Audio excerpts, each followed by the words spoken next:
謙謙君子變暴君，罪國同餓死成棚骨。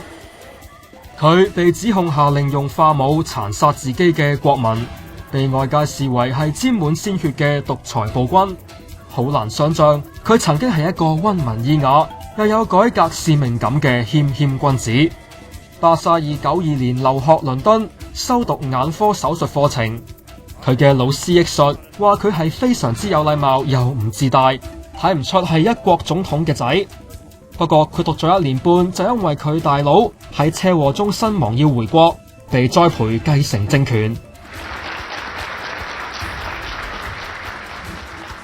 13年之後，巴沙爾已經當上總統，曾經邀請老師舒倫堡兩夫婦到敘利亞玩。巴沙爾更加親自揸車載佢哋到當地嘅食肆。其實巴沙爾上台頭幾年，曾經銳意推行經濟同民主改革。當時國民都以為佢會帶嚟新嘅機遇，但係由於喺政府入邊，佢嘅聲望始終唔及爸爸，遇上巨大嘅阻力，改革最終無疾而終。舒倫堡認為以巴沙爾嘅性格唔足以領導一個國家，應該繼續做眼科醫生。又話如今感到非常之傷心同心痛，相信巴沙爾唔可以再操控自己嘅命運。佢認為發動化武襲擊應該係政權入邊其他人嘅決定。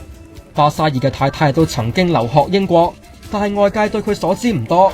直至舊年一封電郵外泄，阿沙馬從倫敦訂購5盞水晶燈，價值324萬港元啊！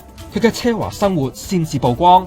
巴沙爾嘅前顧問就話，阿沙馬極之着重打扮有幾潮，形容佢只係一個有外表全無內涵嘅女人。